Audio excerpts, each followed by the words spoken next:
عیسیٰ علیہ السلام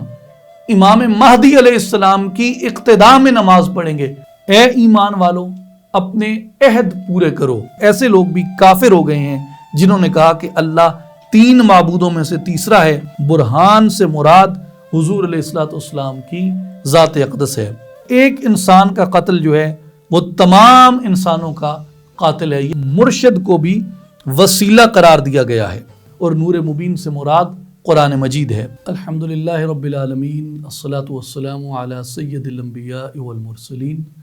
وعلی آلہ وصحبہ اجمعین۔ خواتین و حضرات، السلام علیکم ورحمۃ اللہ وبرکاتہ۔ ہم قرآن مجید کے 6 پارہ کے خلاصے کے ساتھ آپ کی خدمت میں حاضر ہیں، اور اس میں ہم سورہ النساء کی جو بقیہ آیات ہیں 148 سے لے کے 176 تک، اس کے بارے میں ہم پہلے اس کا خلاصہ آپ کے سامنے پیش کریں گے۔ 6 پارے کا آغاز جو ہے وہ سورہ النساء کی آیہ نمبر 148 سے ہے، جس میں مظلوم کے لیے ظالم کے ظلم کو بیان کرنے کا جواز ہے، اور آیہ نمبر 149 میں نیکی کو ظاہراً یا خفیہ طور پر کرنے کا بیان کیا گیا، اور سورہ النساء کی آیہ نمبر 150 اور 151 میں انبیاء کی اور رسولوں کی تکذیب کرنے والے، یعنی ان کو جھٹلانے والے جو لوگ ہیں، ان کے انجام کو اور ان کے اختتام کو بیان کیا گیا ہے۔ اور آیہ نمبر 152 میں اللہ اور اس کے رسولوں پر ایمان لانے اور مومنین کو اجر عطا کیے جانے کا بیان ہے۔ 153 سے 176 تک 153 سے 176 تک بنی اسرائیل، ان کی ہٹ دھرمی، ان کی وعدہ خلافی کو بیان کیا گیا۔ سیدہ مریم سلام اللہ علیہ پر جو تہمت انہوں نے لگائی اس کا بیان ہے۔ سیدنا عیسیٰ علیہ السلام کا زندہ آسمانوں کی طرف اٹھایا جانا، اس کا بیان ہے۔ اور جو نصرانیوں کا، عیسائیوں کا عقیدہ تثلیث ہے، اس کا قرآن مجید میں رد آیا ہے، اور آقا پاک علیہ الصلوۃ والسلام اور دیگر انبیاء کرام علیہم السلام پر وحی کا ذکر کیا گیا ہے، اور آقا علیہ الصلوۃ والسلام کے برہان بن کر آنے کا ذکر اس میں کیا گیا ہے، اور آخر میں میراث کے مسائل کا بیان ہے۔ اب آئیے ان میں کچھ آیات کو ہم دیکھتے ہیں۔ سورہ النساء کی آیہ نمبر 156 میں جو بیان ہے، یہ سیدنا عیسیٰ علیہ السلام کو سولی چڑھا کر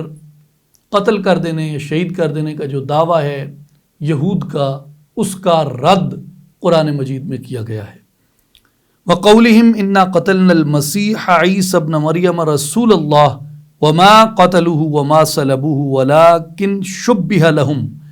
وَإِنَّ الَّذِينَ اخْتَلَفُوا فِيهِ لَفِي شَكٍّ مِّنْهُ مَا لَهُمْ بِهِ مِنْ عِلْمٍ إِلَّا اتِّبَاعَ الظَّنِّ وَمَا قَتَلُوهُ يَقِينًا۔ اور ان کے اس کہنے، یعنی اس فخریہ دعوے کی وجہ سے بھی کہ ہم نے اللہ کے رسول مریم کے بیٹے عیسیٰ مسیح کو قتل کر دیا ہے، حالانکہ انہوں نے نہ ان کا قتل کیا اور نہ انہیں سولی چڑھایا، مگر ہوا یہ کہ ان کے لیے کسی کو حضرت عیسیٰ علیہ السلام کا ہم شکل بنا دیا گیا۔ اس کی آگے ایک واقعے میں وضاحت آئے گی۔ کسی کو حضرت عیسیٰ علیہ السلام کا ہم شکل بنا دیا گیا، اور بے شک جو لوگ اس کے بارے میں اختلاف کر رہے ہیں، یقیناً وہ اس قتل کے حوالے سے شک میں پڑے ہوئے ہیں۔ انہیں حقیقت حال کا کچھ بھی علم نہیں، مگر یہ کہ وہ اپنے گمان کی پیروی کر رہے ہیں، اور انہوں نے عیسیٰ علیہ السلام کو یقیناً قتل نہیں کیا۔ یہ قرآن مجید کی سورہ النساء آیہ نمبر 157 کا یہ بیان ہے۔ پھر مفسرین کرام نے اس آیت مبارکہ کے تحت یہ لکھا ہے کہ یہودیوں نے یہ دعویٰ کیا کہ ہم نے عیسیٰ علیہ السلام کو قتل کر دیا، یہ شہید کر دیا، اور عیسائیوں نے ان کی تصدیق کی کہ واقعتاً انہوں نے حضرت عیسیٰ علیہ السلام کو سولی چڑھا دیا اور شہید کر دیا۔ قرآن مجید نے اس مقام پہ دونوں کی تکذیب کی ہے، یعنی دعویٰ کرنے والے یہودیوں کی اور ان کے دعوے کی تصدیق کرنے والے عیسائیوں کی۔ جو بھی یہ سمجھتا اور گمان کرتا ہے کہ عیسیٰ علیہ السلام شہید کر دیے گئے ہیں اور سولی پہ مصلوب کر دیے گئے ہیں، تو قرآن مجید نے ان دونوں کی نفی کی ہے۔ اور پھر جو وَلَٰكِن شُبِّهَ لَهُمْ کی جو الفاظ ہیں، اس کے بارے میں یہ ہے کہ جب ایک جو منافق تھا حضرت عیسیٰ علیہ السلام کی یہودیوں کو خبر دینے کے لیے آپ کے گھر میں داخل ہوا، تو گھر میں داخل ہوتے ہی وہ حضرت عیسیٰ علیہ السلام کا ہم شکل بن گیا، یعنی جیسے ہی وہ گھر میں داخل ہوا مخبری کے لیے تو وہ حضرت عیسیٰ علیہ السلام کا ہم شکل بن گیا۔ اور حضرت عیسیٰ علیہ السلام جو تھے ان کو اللہ تبارک و تعالی نے آسمانوں کی طرف اٹھا لیا، اور جو یہودی تھے وہ جب آئے تو انہوں نے اسی منافق کو عیسیٰ تصور کیا، مسیح ابن مریم تصور کیا، اور اس دھوکہ دینے والے منافق کو انہوں نے سولی چڑھا دیا، اور پھر خود بھی حیران رہے کہ ہمارا وہ آدمی کہاں ہے جو حضرت عیسیٰ کی مخبری کرنے آیا تھا۔ اس آدمی کو تو وہ سولی چڑھا چکے تھے۔ پھر آیت نمبر 158 میں ارشاد ہوتا ہے بر رفعہ اللہ الیہ، بلکہ اللہ نے انہیں اپنی طرف آسمان پر اٹھا لیا۔ اور اس کے بارے میں مفسرین کرام یہ فرماتے ہیں کہ یہاں پر اوپر اٹھانے سے مراد جو ہے یہ جسمانی طور پر اوپر اٹھانا ہے حضرت عیسیٰ علیہ السلام کو۔ اگر روحانی بلندی اس سے مراد ہوتی تو عربی گرامر کے قواعد کی روح سے یہاں پر بل نہ فرمایا جاتا، کیونکہ روحانی بلندی شہید ہونے میں ہے، نہ کہ شہید نہ ہونے میں، یعنی روحانی بلندی جو ہے وہ شہید ہونے میں ہے۔ اور جب بل کا کلمہ آ گیا تو یہ اس بات کو ظاہر کرتا ہے کہ یہ کلمہ زندہ کے لیے آیا ہے کہ اللہ تبارک و تعالی نے ان کو اوپر جسمانی طور پر آسمانوں کی طرف اٹھا لیا۔ پھر آیت نمبر 159 کے اندر قرآن مجید میں یہ بیان آتا ہے کہ جب قیامت قریب آئے گی تو سیدنا عیسیٰ علیہ السلام زمین پر نزول فرمائیں گے۔ وَإِن مِّنْ أَهْلِ الْكِتَابِ إِلَّا لَيُؤْمِنَنَّ بِهِ قَبْلَ مَوْتِهِ، اور قرب قیامت نزول مسیح علیہ السلام کے وقت اہل کتاب میں سے کوئی نہ رہے گا جو عیسیٰ علیہ السلام پر ان کی موت سے پہلے ضرور ایمان لے آئے گا۔ اس کی تفسیر میں مفسرین کرام یہ بیان فرماتے ہیں کہ اس سے 3 مسئلے معلوم ہوتے ہیں قرآن مجید کے اس بیان سے کہ قرب قیامت میں جتنے اہل کتاب ہیں وہ سیدنا عیسیٰ علیہ السلام پر ایمان لے آئیں گے۔ وہ فرماتے ہیں کہ یہ اس میں پہلی یہ ہے کہ ابھی حضرت عیسیٰ علیہ السلام کی وفات واقع نہیں ہوئی، کیونکہ آپ کی وفات سے پہلے سارے اہل کتاب آپ پر ایمان لے آئیں گے،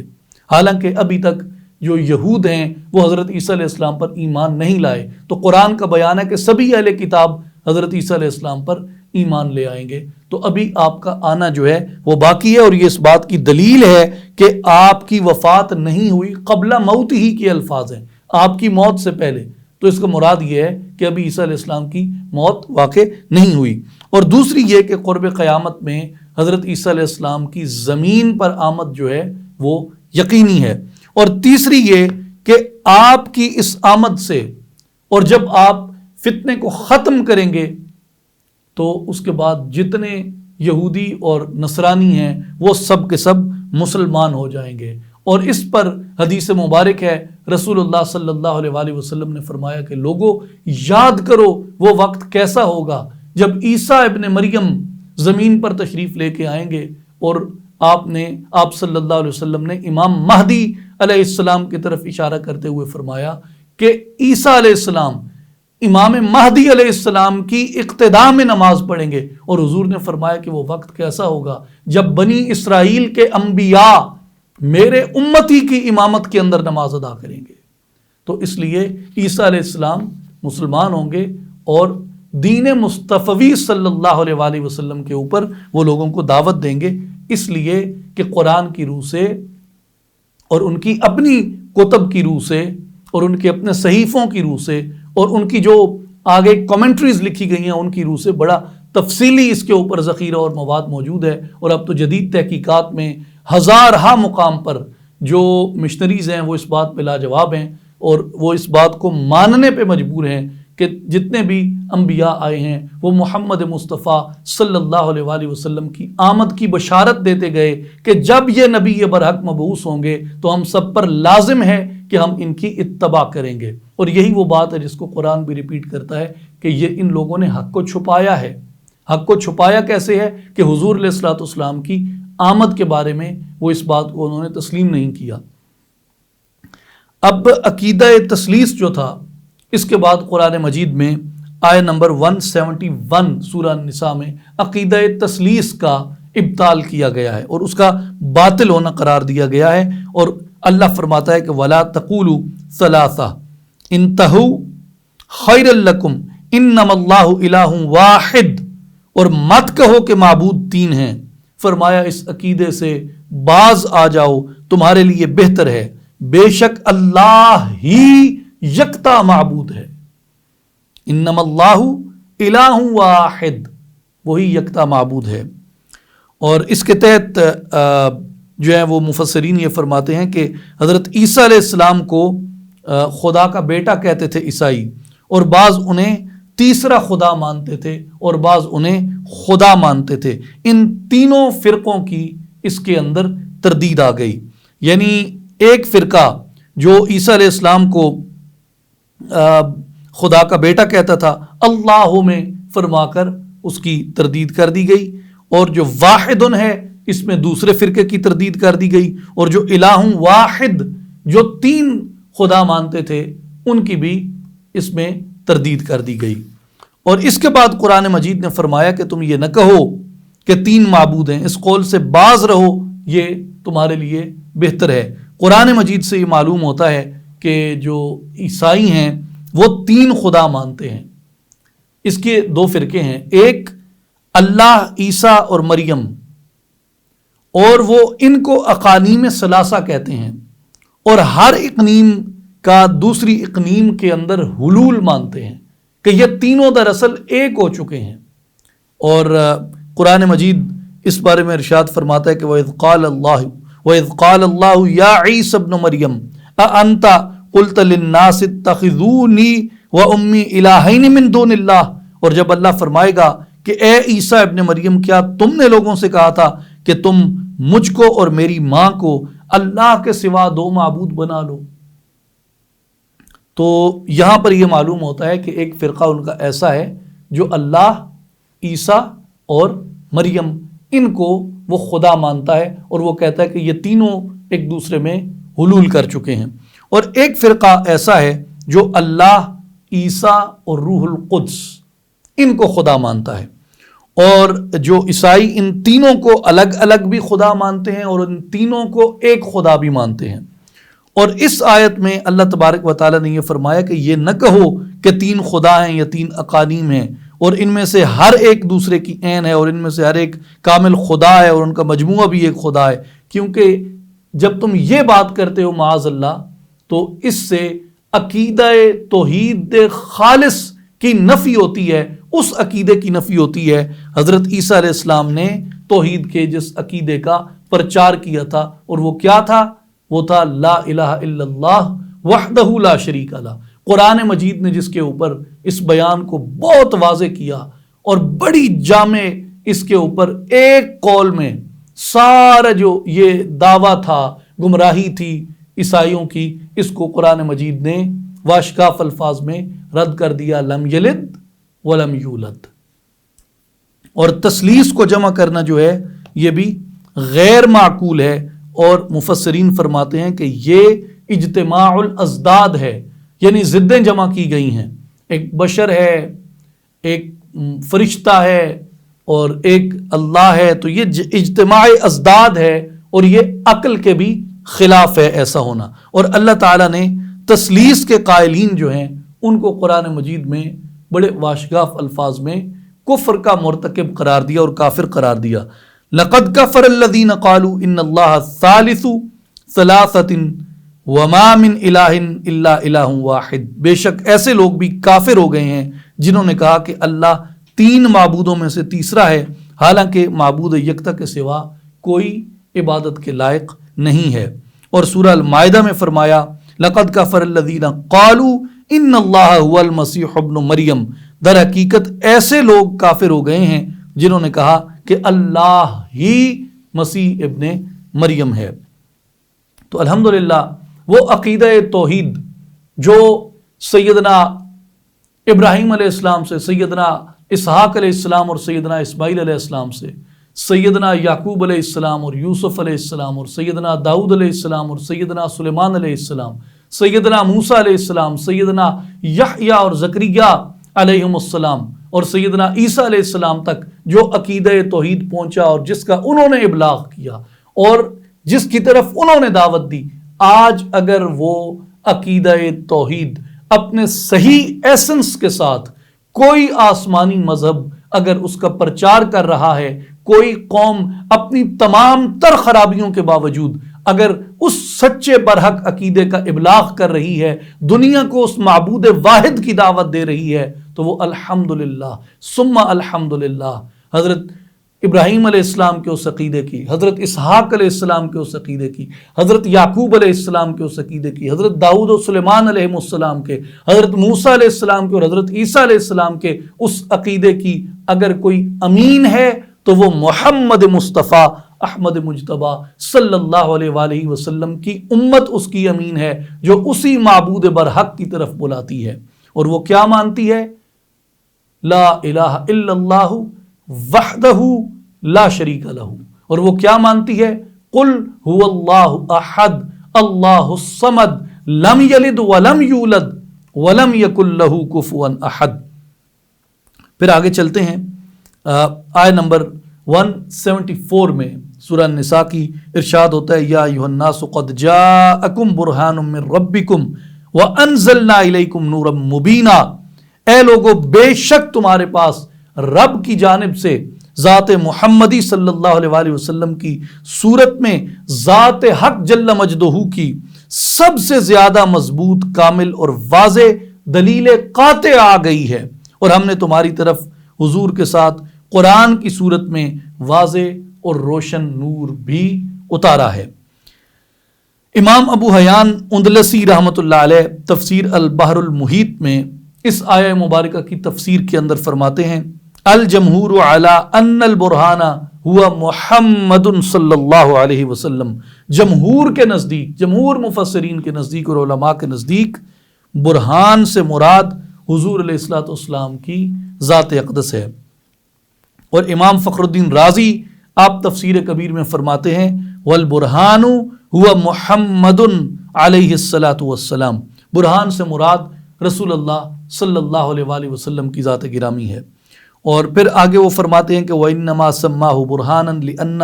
حِرْفَتَهُ إِقَامَةُ الْبُرْهَانِ عَلَى تَحْقِيقِ الْحَقِّ وَإِبْطَالِ الْبَاطِلِ،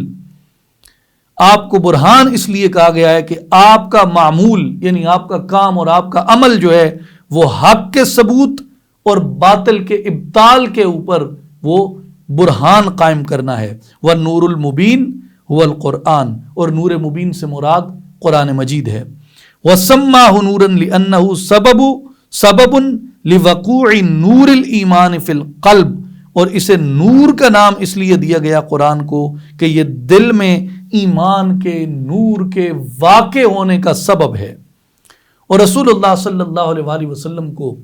جب برہان فرمایا تو اس میں اشارہ یہ تھا کہ حضور علیہ الصلوۃ والسلام کو اپنی نبوت، اپنی رسالت منوانے کے لیے کسی خارجی دلیل کی ضرورت نہیں ہے، بلکہ آپ کا وجود مسعود اور آپ کی ذات گرامی بجائے خود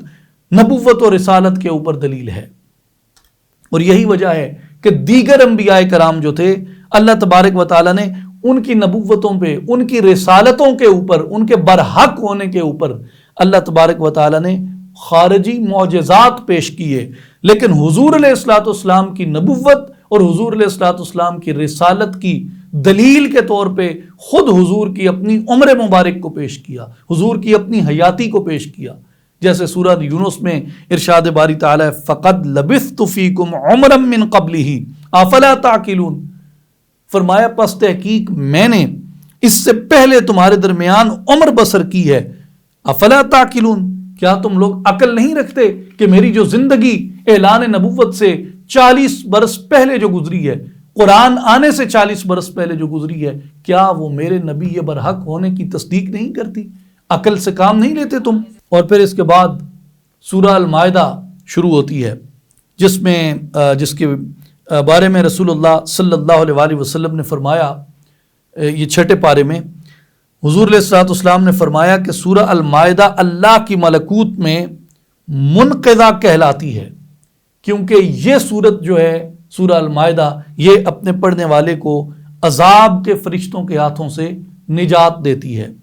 اور سورہ المائدہ کے اسماء ذکر کیے گئے ہیں، جس میں معروف عرب مفسر جو ہیں ڈاکٹر وہبہ زہیلی، انہوں نے لکھا ہے کہ اس سورت کا جو نام ہے وہ سورۃ العقود اور سورۃ المنقضہ بھی ہے۔ سورہ المائدہ کے مضامین کا خلاصہ عرض کرتے ہیں۔ آیت نمبر 1 سے 5 میں اللہ تبارک و تعالیٰ سے کیے ہوئے ہر عہد کو پورا کرنے کا حکم ہے، حرمت والے مہینوں اور تمام شعائر اللہ کی تعظیم کرنے کا حکم ہے، حالت احرام میں شکار کرنے کی ممانعت کا بیان ہے، جن چیزوں کا کھانا حرام ہے ان کا بیان ہے، اور شکاری جانوروں کی تربیت اور آداب کا ضابطہ اس کے اندر بیان کیا گیا ہے، یعنی شکاری جانوروں کی تربیت اور ان کے آداب کا ضابطہ اس میں بیان ہوا، اور اہل کتاب کے کھانوں اور ان کی عورتوں سے نکاح کے احکام اس میں بیان ہوئے، اور سورہ نمبر 6 سے آیت نمبر 6 سے 13 میں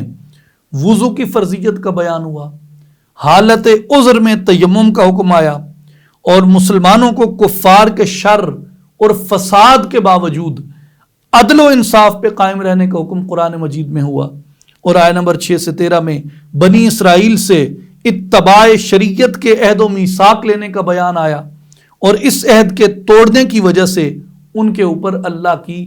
لعنت ہونے کا بیان آیا۔ پھر آیت نمبر 14 سے آیت نمبر 26 میں نصارہ سے میثاق لینے کا ذکر آیا، اور میثاق پورا نہ کرنے پر ان کے اوپر عذاب کا بیان آیا، اور اہل کتاب کو دعوت اسلام عطا فرمائی اس کے اندر، اور یہود اور نصارہ کے اس دعوے کا رد کیا کہ وہ اللہ کے بیٹے اور اس کے معبود ہیں، جیسا کہ وہ عزیر علیہ السلام کے بارے میں اور سیدنا عیسیٰ علیہ السلام کے بارے میں ایسا باطل عقیدہ رکھتے تھے۔ اور بنی اسرائیل پر اللہ تبارک و تعالیٰ کی نعمتوں کا بیان آیا ہے، اور فتح و نصرت کا بیان آیا ہے، اور ان کو ارض مقدس میں داخل کرنے کا بیان اس میں آیا ہے، اور پھر ان کی نافرمانی اور بزدلی کی سزا میں 40 برس تک صحرا میں ان کے بھٹکتے پھرنے کا بیان آیا ہے۔ پھر آیت نمبر 27 سے آیت نمبر 45 تک، یعنی 27 سے 45 تک میں قابیل اور حابیل کا واقعہ بیان ہوا کہ قابیل کا حابیل کو قتل کرنا، اور پھر ایک انسان کا قتل جو ہے وہ تمام انسانوں کا قاتل ہے، یہ بیان آیا، اور ڈاکوؤں کے بارے میں حد آئی اس میں، اور مسلمانوں کو اتباع شریعت کا حکم اس کے اندر کیا گیا، چوری کی حد آئی ہے، اور نبی پاک صلی اللہ علیہ وآلہ وسلم کی عدالت سے گریز کرنے کے لیے یہودیوں کی سازشوں کا اس میں بیان آیا ہے، اور ان کی سازشوں اور ان کے اپنے اوپر اللہ نے اس میں رد فرمایا ہے۔ پھر آیت نمبر 46 سے 56 میں نصارہ کو ان کا عہد یاد دلایا گیا، قرآن مجید کا قول فیصل ہونا یہ اس بارے میں آیا ہے، اور اہل کتاب اگر اپنی بدعات سے باز نہیں آتے تو ان کو ان کے حال پر چھوڑ دیا جائے، اس بارے میں آیا، اور مسلمانوں کو یہود اور نصارہ کو دوست نہ بنانے کا حکم آیا ہے، اور یہود و نصارہ کے ساتھ تعلق رکھنے کی بنا پر منافقوں کو زجر و توبیح فرمائی گئی ہے، اور اللہ تعالیٰ کو منافقوں کی کوئی پرواہ نہیں، خواہ وہ مرتد ہی کیوں نہ ہو جائیں، اس بارے میں بیان آیا ہے۔ پھر مطلب اس میں مراد یہ ہے، سادہ سی بات یہ کہ اللہ تبارک و تعالیٰ بے نیاز ہے، اور اگر کوئی لوگ زبان سے خود کو مسلمان کہتے ہیں لیکن دل سے وہ مسلمان نہیں ہیں، وہ بھلے اسلام سے پھر جائیں، اللہ تعالیٰ کو ان کی کوئی پرواہ نہیں ہے، اللہ تبارک و تعالیٰ ان لوگوں کا محتاج نہیں ہے، اور وہ لا یحتاج تو کسی کا بھی محتاج نہیں ہے۔ آیت نمبر 57 سے 71 میں جو یہود کو دوست بناتے تھے ان منافقوں کی سرزنش آئی ہے، اور بنی اسرائیل کی دھوکہ بازی اور ان کے علماء کی بے حمیتی کے اوپر، ان کی بے حمیتی کے اوپر سرزنش آئی ہے، اور بنی اسرائیل کے اللہ تبارک و تعالیٰ پر طنز کا جواب دیا گیا ہے، اور بنی اسرائیل کا جو جنگ کی آگ بھڑکاتے رہنا ہے ہر وقت، اس کے بارے میں اس میں بیان آیا ہے، اور اہل کتاب کو ایک مرتبہ پھر اللہ تعالیٰ نے اسلام کی دعوت دی ہے کہ وہ سچے برحق مذہب کو قبول کر لیں، اور بنی اسرائیل کا اللہ تعالیٰ سے عہد اور میثاق کرنے کے بعد اس کے خلاف وہ کیسے گئے اس کا بیان آیا ہے، اور وہ ناحق طور پہ انبیاء کرام کو کیسے قتل کرتے تھے اس بارے میں بیان آیا۔ پھر آیت نمبر 72 سے آیت نمبر 86 میں نصارہ کا جو عقیدہ حلول ہے اور ان کا جو عقیدہ تثلیث ہے اس کے کفر ہونے کے اوپر بیان آیا، اور حضرت عیسیٰ علیہ السلام اور ان کی والدہ کا صحیح مرتبہ بیان ہوا، اور بنو اسرائیل پر حضرت داؤد علیہ السلام اور حضرت عیسیٰ علیہ السلام نے جو لعنت کی اس کا ذکر آیا، اور اسلام دشمنی میں یہود، مشرکین، قریش اور نصارہ کے مزاج کا فرق بیان ہوا، یعنی جو اس وقت مشرکین قریش تھے ان کا، یہود کا اور نصارہ کے مزاج میں کیا فرق ہے اسلام دشمنی میں، اس کو بیان کیا گیا، اور عیسائیوں کے اندر جو حق پرست ہیں ان کی تقسیم واضح طور پہ بیان کی گئی۔ پھر چھٹے پارے کا جو اس میں سورہ المائدہ کا آغاز ہے وہ ہے یا ایھا الذین آمنوا اوفوا بالعقود، اے ایمان والو اپنے عہد پورے کرو۔ اوفوا بالعقود کی وضاحت میں سید محمود احمد آلوسی ابو الفضل مفتی بغداد رحمۃ اللہ علیہ، جن کو خاتمۃ المفسرین بھی کہا جاتا ہے، آپ اپنی تفسیر روح المعانی میں لکھتے ہیں کہ عقد کی 3 قسمیں ہیں۔ عقد بین اللہ تعالی و بین العبد، اللہ اور بندے کے درمیان عقد، اللہ اور بندے کے درمیان عقد، وعقد بین العبد و نفسہ، بندے اور اس کے نفس کے مابین عقد، وعقد بینہ و بین غیرہ من البشر، اور انسان کا دوسرے انسان کے ساتھ عقد، یعنی ایک بندے کا اللہ سے، بندے کا اپنے نفس سے، اور بندے کا کسی دوسرے آدمی سے۔ علامہ روز بہان بقلی شیرازی جو سرتاج صوفیاء ہیں، تفسیر آرائس البیان میں آپ فرماتے ہیں کہ اوفوا بالعقود عقد القلب بالمعرفہ، اوفوا بالعقود سے مراد ہے قلب کا عقد معرفت کے ساتھ، وعقد اللسان بالثناء، اور زبان کا عقد اللہ کی حمد و تسبیح بیان کرتے رہنے کے ساتھ، اس کی حمد و ثنا بیان کرتے رہنے کے ساتھ، کہ دل مشغول ہو جائے معرفت میں اور زبان مشغول ہو جائے اس کی ثنا کے اندر، وعقد الجوارح بالخضوع، اور جو یہ اعضائے بدن ہیں ان کا عقد خشوع اور خضوع کے ساتھ، عاجزی کے ساتھ۔ اس میں ایک اشارہ نماز کی ادائیگی کی طرف بھی ہے، کیونکہ رکوع میں، سجدہ میں، تشہد میں بھی عاجزی کی ایک حالت ہے، اور اس کے علاوہ بھی جسم کو ہر وقت اطاعت الہی میں مشغول رکھنا، یعنی دل کو معرفت میں مشغول کرنا، زبان کو ذکر میں مشغول کرنا، اور جسم کو عجز میں مشغول کرنا۔ پھر سورہ المائدہ کی آیت نمبر 35 ہے جس میں بیان ہوا یا ایھا الذین آمنوا اتقوا اللہ وابتغوا الیہ الوسیلۃ وجاہدوا فی سبیلہ لعلکم تفلحون، اے ایمان والو اللہ سے ڈرتے رہو اور اس کے حضور تک تقرب اور رسائی کا وسیلہ تلاش کرو، اور اس کی راہ میں جہاد کرو تاکہ تم فلاح پا جاؤ۔ وسیلہ یہاں پہ آیا ہے کہ وابتغوا الیہ الوسیلہ، اللہ کی طرف وسیلہ تلاش کرو۔ وسیلہ سے مراد ایمان ہے، وسیلہ سے مراد اعمال صالحہ ہیں، وسیلہ سے مراد قرآن مجید ہے، پیغام ہدایت ہے، فرائض کی ادائیگی ہے، اتباع سنت وسیلہ ہے، اور محرمات اور مکروہات سے بچنا اور یہ سب چیزیں اللہ تبارک و تعالیٰ تک پہنچنے کا، اس کے قرب کو حاصل کرنے کا ذریعہ ہیں اور اس کا وسیلہ ہیں۔ اسی طرح اس کی راہ میں جہاد کرنا بھی یہ اس تک پہنچنے کا ایک وسیلہ ہے۔ اور جس طرح ہم اجتماعی توبہ کرتے ہیں، مثال کے طور پہ مختلف شیوخ طریقت کے ہاں بیعت کا ایک نظام رائج ہے، جس میں وہ آنے والوں سے اجتماعی طور پہ توبہ کرواتے ہیں، ذکر کی تلقین کرتے ہیں، فکر کی تلقین کرتے ہیں، اللہ تبارک و تعالیٰ کی طرف رغبت دیتے ہیں، برائی سے روکتے ہیں، نیکی کی طرف دعوت دیتے ہیں اور روحانی تربیت کرتے ہیں، اخلاق کی تربیت کرتے ہیں، اور درجہ بدرجہ سالک کو اللہ تبارک و تعالیٰ کی بارگاہ کی طرف، اس کے قرب کے مزید سے مزید حصول کی طرف لے کے جاتے ہیں۔ اس لیے شیخ کو بھی یعنی مرشد کو بھی وسیلہ قرار دیا گیا ہے۔ اور حضرت شاہ ولی اللہ محدث دہلوی رحمۃ اللہ علیہ، آپ نے القول الجمیل میں بڑی صراحت کے ساتھ اور وضاحت کے ساتھ یہ لکھا ہے کہ اس آیت میں وابتغوا الیہ الوسیلہ میں وسیلہ سے مراد مرشد کامل کی بیعت اختیار کرنا ہے۔ اور علامہ اسماعیل حقی رحمۃ اللہ علیہ نے تفسیر روح البیان میں وسیلہ کی وضاحت فرمائی، اور تفسیر روح البیان میں آپ اس کی وضاحت میں فرماتے ہیں کہ وَعْلَمْ أَنَّ الْآيَةَ الْكَرِيمَةَ صَرَحَتْ بِالْأَمْرِ بِإِبْتِغَاءِ الْوَسِيلَةِ، تو جان لے کہ بے شک یہ آیت کریمہ جو ہے وہ وسیلہ کے تلاش کرنے کے حکم میں واضح ہے۔ اور پھر آگے فرماتے ہیں وَلَا بُدَّ مِنْهَا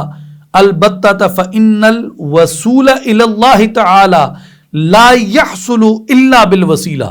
اور وہ ہر حال میں ضروری امر ہے وسیلہ، کیوں کہ اس کے سوا اللہ تعالیٰ تک پہنچنا ناممکن ہے۔ وَهِيَ عُلَمَاءُ الْحَقِيقَةِ وَمَشَائِخُ الطَّرِيقَةِ، اور یہ علماء حقیقت ہیں اور مشائخ طریقت ہیں۔ اور پھر اس کے آگے آپ وسیلے کا فائدہ بیان کرتے ہوئے فرماتے ہیں، علامہ اسماعیل حقی رحمۃ اللہ علیہ تفسیر روح البیان میں آپ فرماتے ہیں کہ اپنے طور پر عمل کرنے سے نفس کو تقویت ملتی ہے، اور اگر مرشد کامل کے اشارے اور انبیاء اور اولیاء کی رہنمائی کے مطابق اگر کیا جائے تو وجود نفس سے خلاصی پا جاتا ہے، پردے ہٹ جاتے ہیں اور سالک کو اپنے محبوب کا قرب مزید نصیب ہو جاتا ہے۔ اس لیے وسیلہ سے مراد مرشد کامل کو بھی بیان کیا گیا ہے۔ اللہ تبارک و تعالی ہم سب کو کاملین کی، صالحین کی صحبت نصیب فرمائے۔ اللہ تبارک و تعالی ہمارے دلوں کو نور قرآن سے منور فرمائے۔ وآخر دعوانا ان الحمد للہ رب العالمین۔